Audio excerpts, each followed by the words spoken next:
ગુરુ કૃપાથી એક વાત કરું, થોડી ખોટી વાતો કરું, મને તો બીજું હું હોય. આપણે ગોરધનભાઈ ખોટું કરી, આચું તો સદગુરુ મહારાજ કરે. હા, એને કરી દે, કરવું હોય તો કરે. આપણી પાસે ક્યાં કાંઈ હતું? આપણું કાંઈ છે જ નહીં આ દુનિયામાં.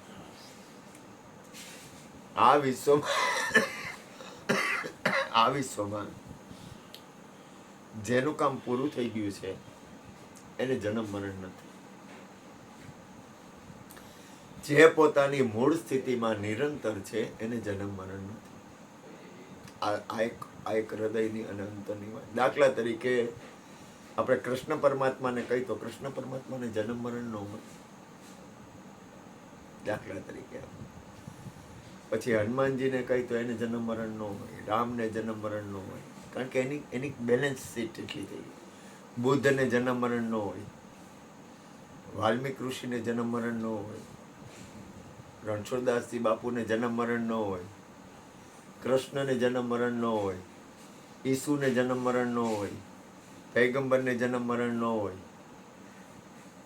દત્ત મહારાજને જન્મ મરણ ન હોય. એમ આ વિશ્વમાં એવા અનંત સત્પુરુષો છે. એની કમાઈ એટલી બધી એની બેલેન્સ જ થઈ ગઈ કે એને હવે જન્મ મરણ મટી ગયું. અબ ન આવું, અબ ન જાવું, અબ ન ધરું કુડા ત્યાં કહે રવિ રામ ગુરુ ભાણ પ્રતાપે લીખ દિયા મોરચા પરવાના. એમ જેના જીવનનું કાર્યક્રમ પૂરો થઈ ગયો છે, જેને હવે કરવાનું કાંઈ રહ્યું નથી, જેનું કામ પૂરું થઈ ગયું. કબીરને જન્મ મરણ ન હોય. આ વાત થોડીક અમારે આપણે ભગવાનજીભાઈ હતા, હરજીવન બાપાના શિષ્ય. એને પૂછ્યું કોઈએ કે બાપા હવે તમારે શરીર ધારણ, તો કે આમાં શું ખાટી લેવાનું છે? આમાં આવું હોય કે ચોખ્ખા શબ્દ કે આમાં કાંઈ લઈ લેવાનું છે? તો આમાં આવીએ પાછા, આમાં આવી આ સંસારમાં આવી તળ લઈ હું લેવાનું સંસારમાં? એ કેને સમજાય? જેની અંદરની એવી સ્થિતિ છે, મૂળ સ્થિતિમાં જે વયા ગયા, જેને પોતાની હરજીવન બાપાને એમ કોઈ ઘણા એવા સત્પુરુષો છે આ વિશ્વમાં, અનંત સત્પુરુષો છે જેને જન્મ મરણ નથી.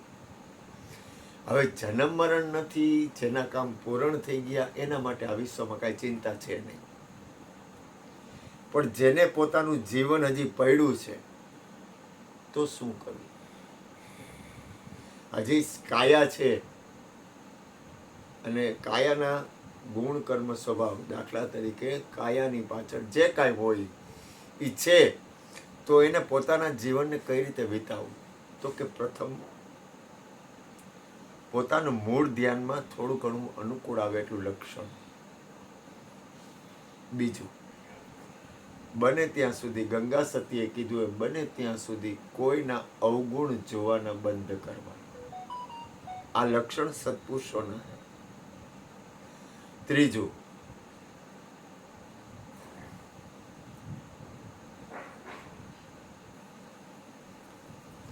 બને એટલું દરેકનું સારું વિચારવું.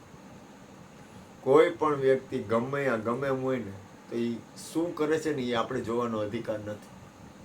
ખરેખર જોઈને તો થાય તો ભલાઈ કરો, ભલા કરને વાલે ભલાઈ કિએ જા, બુરાઈ કે બદલે દુઆએ દિએ જા. એ તો બહુ અઘરી વસ્તુ છે, બહુ ઊંચી પરાકાષ્ઠા હોય ને તો એ કે બુરાઈને બદલે મેં ભલાઈ કરું છું. શું પૂછો છો મુજને કે હું શું કરું છું? મને જ્યાં ગમે ત્યાં હરું છું, કરું છું. આ સંસારની એક એટલી બધી અદ્ભુત રચના છે ને, એ રચના જે રચના છે ને એમાંથી બહાર નીકળી જવું છે. આ એક અદ્ભુત એક આખું એક ચક્ર છે, એક ચક્કર છે, ચક્કર. કૃષ્ણએ શરૂઆતમાં જ કીધું અતીતને કોઈ કાળ છે નહીં. અતીત છે નહીં, વર્તમાન, ભૂત અને ભવિષ્ય ત્રણેયથી અલગ છે.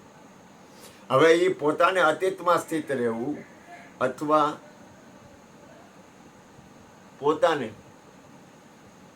પરમાત્માનું નામ, હું તમને કહું, જેની મૂળ સ્થિતિ બની ગઈ એને નક્કી થઈ ગયું, એની સ્થિતિ બની ગઈ.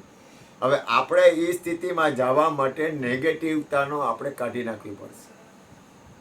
બને એટલી, હલાય એટલી નેગેટિવતા આવી જ ન જોઈએ. બને ત્યાં નેગેટિવતા એટલે ક્યાંય કાંઈ નબળું વિચારવાનું નહીં, નબળું કરવાનું નહીં, નબળું જોવાનું નહીં, એવું નથી સંસારમાં ન રહેવું, સંસારના વાતાવરણમાં રહેવું, પણ છતાંય અંદરથી ખોટે ખોટું હલાય એટલું આપણા જીવનને સાર્થકતા તરફ કઈ રીતે વાળવું, એની જાગૃતિ, એની અવસ્થા, એની સ્થિતિ.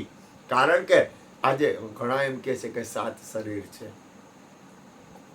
7 શરીર વટવા પડે આપણે. સ્થૂળ શરીર, સૂક્ષ્મ, કારણ, મહાકારણ, તુર્યા, તુર્યાતીત અને પછી મૂળ અવસ્થા. બને ત્યાં સુધી મારી તો અંતરની પ્રાર્થના છે કે આપણું જીવન છે ને એ એક પાઠશાળા જ છે. એમાં હું ભણવા આવ્યો છું. મને જાણે અજાણે ભલે જેવું જે હોય કેમ હોય હું ભણું છું, અને મારી અંદર એક જ ભાવ છે કે વિશ્વનું કલ્યાણ, દરેક જીવનું મંગળ, દરેક જીવ પોતાની આત્મસ્થિતિમાં સ્થિત બને, દરેકનું મંગલ બને, દરેકનું કલ્યાણ થાય, દરેકનું શુભ થાય. સર્વે સુખીના સંતો, સર્વે સંતો નિરામયા, સર્વે ભદ્રાણી પશ્યંતુ મા કશ્ચિત. તમારો હાલવાનો ઉદ્દેશ છે ને એ એક પરમ તત્વ પરમાત્મા થઈ જાવ જોઈએ. તમારી ક્રિયા છે ને એની યાર કોઈ મતલબ નથી. આપણી ક્રિયા છે ને એ પૈરા જ કરશે. કારણ કે સવારે ક્રિયા હોય, ચા પાણી નાસ્તો, શૌચ, આ તે, પછી દુકાને અથવા કોઈ પણ બીજું કર્મ, બપોરે બીજી ક્રિયા, સાંજે આરામ કરીને પાછી ત્રીજી ક્રિયા, સંધ્યા ટાઈમે ચોથી ક્રિયા, રાત્રે પાછો ભજન સત્સંગ જે કાંઈ કરી. ક્રિયા પરિવર્તનશીલ રહે. કારણ કે ક્રિયા મહત્વની નથી, તમારો ઉદ્દેશ શું છે. ક્રિયા તો ફર્યા જ કરશે. કેમ કરશો તમે? તમે વિચાર કરો, ક્રિયા ફરે નહીં. પરિવર્તનશીલ સંસારી એનો નિયમ છે.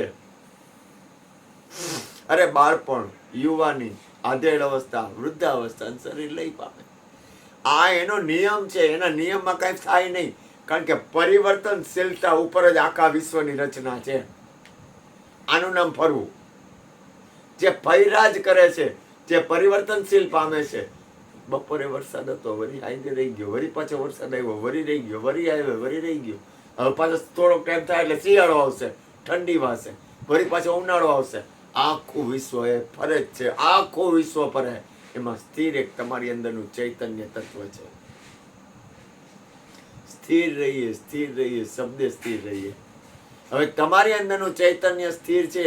એમાં થોડું ઘણું જેટલો સમય પોતાના મૂળ સ્થિતિમાં રહેવામાં, જેટલી સ્થિતિ, જે રીતે જેને જે એમાં ફાવે એમ, જેને જે રીતે ભજન ગમે એમ. ભજનમાં કોઈની દાદાગીરી, કોઈની માલિકી, કોઈને હેરાન કરવાના, કોઈની ઉપર જુલમ, આવું કઈ ભજનમાં હોય નહીં. હું તો ના પાડું છું. જેને પેટી આવડતી હોય પેટી વગાડે, બેન્જો આવડતો હોય બેન્જો વગાડે, ઢોલ આવડતા હોય તે ઢોલ વગાડે, મંજીરા આવડતા હોય મંજીરા વગાડે, ઝાંઝ આવડતી હોય ઝાંઝ વગાડે, શરણાઈ આવડતી હોય શરણાઈ વગાડે. દરેક, અને જેને ગાતા આવડતું હોય ગાય, અને જેને હરખી રીતે સાંભળતા આવડતું હોય સાંભળે. દરેકની અંદરની મૂળ સ્થિતિ તો પરમ તત્વ પરમાત્મા છે. એમ દરેકની અંદરની અલગ અલગ સ્થિતિ હોવા છતાં મૂળ સ્થિતિ એક છે. જાય છે આખું વિશ્વની પરમાત્મા તરફ ગતિ કરે છે સત્પુરુષોની દ્રષ્ટિએ. કારણ કે પોતાની મૂળ સ્થિતિ છે ને એ સત્ય છે. સત્ય છે અથવા સત છે અથવા જે નામ દેવું હોય.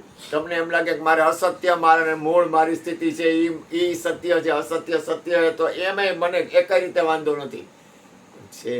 જે મૂળ સ્થિતિ છે ને એ જ છે. દરેક આખું વિશ્વ, આખું બ્રહ્માંડ, આખી રચના એક એવી રચના છે ને એ રચના મૂળ પરમ તત્વ મૂળ સ્થિતિમાં જાય છે.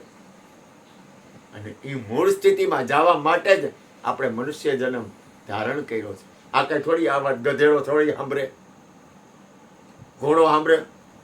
આ વાત આપણી વાત ઘોડો ગધેડા ન સાંભળે. એનું કારણ શું ખબર છે? કે એની અંદર મનુષ્યત્વ નથી. માણસની અંદરને જે જાગૃત અવસ્થા છે, માણસ જે સાંભળી શકે છે, માણસ જે જોઈ શકે છે, માણસની અંદરની જે સેલ છે, માણસની અંદરની જે સ્થિતિ છે, માણસ પોતાના આત્મકલ્યાણમાં જાગે તો જઈ શકે.